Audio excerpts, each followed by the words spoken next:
Eh bien bonjour à tous messieurs dames, bienvenue sur cette nouvelle vidéo, j'espère que vous allez bien, c'est Fukio, aujourd'hui nous sommes le 28 juin 2023, exactement 22h24, il reste que très peu de temps avant la fermeture de Wall Street, voilà, 6 minutes et quelques, ça ne risque pas de beaucoup bouger, on a un CAC 40 sur la journée qui a gagné pratiquement 1%, plus 0,98, on est à 2800, 7000 pardon, oula 2000, 7286. Pendant la séance, on a même dépassé les 7000, les 7003. Bon, on n'a pas réussi à clôturer au-dessus, mais on est assez proche quand même de nos 7003. Un Eurostox à plus 0,97, on est à 455 points. Le DAX à plus 0,64 à 15 949, très proche de nos 16 000. Enfin, voilà, on est toujours sur cette barre des 16 000, j'ai envie de vous dire. Le FTSE 100 plus 0,52, on est à 7500 points. Le Dow Jones qui fait un moins 0,22 pour l'instant. Alors je pense pas qu'il retapera le vert d'ici les 5 minutes qui restent. On est à 33 852 points. Le Nasdaq 13 591 plus 0,27%. Le Nikkei 225 plus 2,02, 33 193 points. Le pétrole Brent qui gagne un tout petit peu, on était à 72 dollars hier, aux environs des 72 dollars, on est maintenant à 73,63, plus 1,29%, le 11 d'or 1909 dollars 40, belle baisse aussi sur le 11 d'or, de toute façon je vous avais dit, ça baisse fortement sur le 11 d'or. Attention quand même à ceux qui passent en l'achat parce que ouais on verra sur le graphique, c'est pas joyeux en tout cas au niveau du 11 d'or. L'euro USD 1,091, le Bitcoin 30 315 dollars, petite baisse au niveau du Bitcoin quand même, moins 1,25. Palmarès du SRD, on a Avenir Télécom qui fait un plus 16,08, un SES Imotag à plus 8,31, un Jinxin Biolo plus 7,29. Au niveau des plus fortes baisses, on a Terra qui fait un moins 2,83, Genomic Vision moins 3,33, Inventiva moins 3,39. Aujourd'hui, bon, on est toujours, voilà, réunion Sintra, les banquiers centraux qui se réunissent, la BCE, Jérôme Powell, voilà, on est toujours dans cette lignée-là. Effectivement, les banquiers centraux ont tous, tour à tour, pris la parole. Voilà, sachant à peu près ce qu'ils allaient dire, voilà, je n'étais pas surpris en fait. Effectivement, la BCE a toujours voulu relever ses taux et continuera de relever ses taux. Voilà, il n'y a pas de, comme a dit Christine Lagarde hier, il n'y a pas de, voilà, il y a pas de secret. Enfin, je veux dire, elle est pas restée, comment vous dire, elle m'a pas étonné dans son discours. Jérôme Powell un peu plus effectivement, puisque pendant un moment il nous avait sorti quand même que peut-être éventuellement il y aurait une, comment dire, un apaisement au niveau de la hausse des taux. Bon, c'est ce qu'il a fait, il a skippé les dernières, le dernier mois là, la dernière réunion où il n'a pas remonté les taux. Bon, par la suite, il a quand même dit que voilà, ça risquait de reprendre, la hausse des taux risquait de reprendre au niveau de la Fed. Bon, après, j'ai envie de vous dire, beaucoup de banquiers centraux ont bien relevé leurs taux. On pense notamment à la BOE qui a relevé plus fort que ce qui était prévu. Bon, aussi, l'inflation était nettement plus haute de ce qu'on attendait au niveau de l'Angleterre. Donc écoutez, moi, ça m'a pas énormément surpris. En tout cas, les marchés ont pratiquement tous fini dans le vert, j'ai envie de vous dire. Oui. Effectivement, le CAC 40 qui a fait à plus 0,98. Alors après, j'ai envie de vous dire, ils ont été beaucoup focus, comme vous pouvez le voir dans le titre, ils ont été beaucoup focus sur l'effet des très bons résultats qu'on avait eu hier, notamment, je vous en avais parlé, la consommation de biens, je crois, de dette. Voilà, ça avait pas mal plu, les consommations des ménages, ça avait bien plu forcément au marché, que ce soit américain ou même européen. Donc on avait eu des assez bons indicateurs, ce qui fait qu'effectivement, voilà, ça reprend un peu de plus belle. Petite parenthèse, j'ai vu ça traîner dans les actus. On a eu un petit truc qui s'est passé au niveau de Nvidia, enfin au niveau de tout ce qui est carte graphique et autres. Puces électroniques, il y aurait effectivement, comment vous dire, Il y aurait effectivement, voilà, le département envisage de nouvelles restrictions sur les exportations envers la Chine des puces d'intelligence artificielle. Donc voilà, ce qui était, voilà, c'était ça, la nouvelle, j'y arrivais plus à vous restituer. Donc voilà, ça avait énormément emporté le Nvidia notamment. Chose qui est folle, tellement qu'Nvidia est solide que pendant... Alors je sais pas à combien il a fini Nvidia. De toute façon là c'est bientôt fini. Bah c'est fini pardon. Nvidia c'est français, donc je suis bête. C'est plutôt sur AMD. Nvidia en tout cas très solide qui est pratiquement revenu dans le vert. Hein, où je me demande s'il est même pas revenu dans le vert à la fin de la séance parce que effectivement voilà ils ont été extrêmement touchés. On sait bien cette concurrence entre la Chine et les États-Unis, entre l'IA, voilà, ça peut faire extrêmement mal. Donc effectivement, le département du commerce qui cherche des nouvelles restrictions pour l'exportation au niveau de la Chine, bah forcément ça impacte Nvidia et AMD, hein, qui sont deux gros fournisseurs. J'ai envie de vous dire de cartes graphiques pour les puces d'intelligence artificielle. Voilà, ça risque forcément d'impacter et mine de rien tellement que c'est des grosses machines en ce moment parce que enfin c'est des grosses machines, c'est des grosses entreprises qui ont un énorme potentiel dans l'IA, j'ai envie de vous dire ça a pratiquement pas infecté par la suite leur montée fulgurante puisque la preuve Nvidia je crois qu'il est sorti dans le vert hein, pratiquement. Donc voilà un peu ce qui nous a animé sur ces marchés aujourd'hui. Calendrier d'annonces économiques, on a eu quand même aussi hein, le forum de la BCE du coup à Sintra, l'indice de confiance des consommateurs qui a été un peu en berne au niveau de l'Allemagne, 25.4 au lieu de 23, alors moins 25.4 pardon au lieu de moins 23, donc forcément ça se dégrade hein, au niveau des confiances des consommateurs au niveau de l'Allemagne. Le taux d'inflation annuel au niveau de l'Italie qui a été plus faible que ce qu'on espérait. Alors on a fait vraiment une belle chute. C'est souvent les pays du sud là qui sont en train de un peu râler, j'ai envie de vous dire, au niveau des banquiers centraux.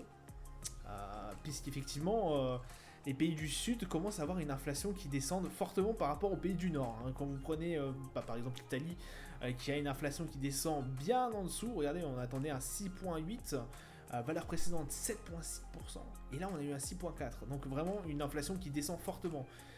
On prend le contre-exemple complet, vous prenez l'Angleterre, on n'a pas bougé au niveau de l'inflation. Voilà, c'est pour ça que notamment la BOE a remonté les taux plus fort que ce qui était attendu le lendemain. Donc en tout cas très bien. Au niveau de l'Espagne aussi ça a l'air, je ne me rappelle plus, j'ai plus les chiffres en tête, mais je crois que ça allait mieux, en tout cas sur le mois précédent. On a eu le discours de Jérôme Powell à 15h30, et puis c'était tout demain, confiance des consommateurs au niveau du Japon à 7h, 8h30 discours de Jérôme Powell, je crois qu'il est... Hop 8h30, oui, exactement. 14h, on a l'inflation allemande qui sera de regarder d'assez près. De toute façon, là, ça a tombé. Hein, l'inflation et tout, il y a pas mal de pays européens où ça va tomber. Il y en a certains où c'est déjà tombé. Voilà ce qui va nous animer, en tout cas, sur cette journée de demain. Sur les marchés, on a un CAC 40 du coup qui a pratiquement rallié les 7300 points. On a 7294. RSI qui va un peu mieux, hein, on est à RSI à 51, un MACD voilà qui une tendance, enfin sans réelle tendance, on est repassé au-dessus des 7200 bien comme il faut. L'objectif vraiment c'est les 7004, les 7003 je pense que c'est juste un palier, mais les 7406 c'est vraiment l'objectif, j'ai envie de vous dire, prochain. Voilà, par la suite, ça serait bien de les atteindre. le DAX 40, 15 971, pardon, proche des 16 000, on est proche des 16 000. À voir si effectivement, là, on n'est pas, on va taper la résistance des 16 000. Prochain objectif, alors je pense que elle pourrait être cassée assez facilement par la suite si ça continue comme ça, mais bon, voilà, c'est encore à faire. En tout cas, résistance à 16 000, on a un support aux alentours des 15 610, donc bien plus bas. Là, ça va un peu mieux au niveau du DAX. On a un RSI qui commence à reprendre un peu de couleur. On est à 48 et quelques au niveau du RSI. Et un MACD, bon voilà, là, la tendance haussière s'est complètement effacée, on le voit bien. avec les semaines dernières, c'était bien descendu, donc là, c'est en train de, c'est bien cassé la gueule au niveau du MACD. Bon, on espère que prochainement, ça va aller mieux et qu'on va aller pouvoir rejoindre nos sommets qui se situent. Bon, maintenant, on a fait un pic à 16 000, à 16 400 et quelques. Ça serait bien d'aller le refaire par la suite. Le Brent qui reprend un peu de couleur, parce qu'hier, effectivement, on était descendu. Bon, pendant un moment aussi, on est bien descendu au niveau du Brent. Bon, là maintenant, on est à 73,63$. Je vous avais dit, faites attention. La limite des 72$ est assez coriace. Le support des 72 est assez costaud. On le voit bien. Hein, ici, on a buté. Ici, on a buté. Ici aussi. Et ici, bah, ça a l'air de buter aussi. Le RSI à 44, un MACD sans réelle tendance. Donc voilà. J'ai envie de vous dire, pour l'instant, le Brent fait du Brent. C'est-à-dire rien pour l'instant. On est toujours coincé forcément entre ces deux gros, enfin sur cette range entre les 80 et les 70$. Le 11 d'or qui lui chute bien, hein. Lui ça chute bien depuis un bon bout de temps. On a eu un petit arrêt aux alentours des 1950 et puis là ça continue à s'effacer tranquillement. On a un RSI qui est bien baissier, on a 35, on est pratiquement dans la zone de survente, donc voilà, hein. Un MACD qui marque une tendance baissière aussi. Donc bah voilà, prochain. Alors si vous êtes en si vous êtes adepte de la vente, pour l'instant je pense que le 11 d'or pourrait bien atteindre des plus bas encore. Hormis s'il y a eu s'il se passe d'autres choses style banque qui ferme, banque qui fait faillite, un autre conflit, enfin voilà.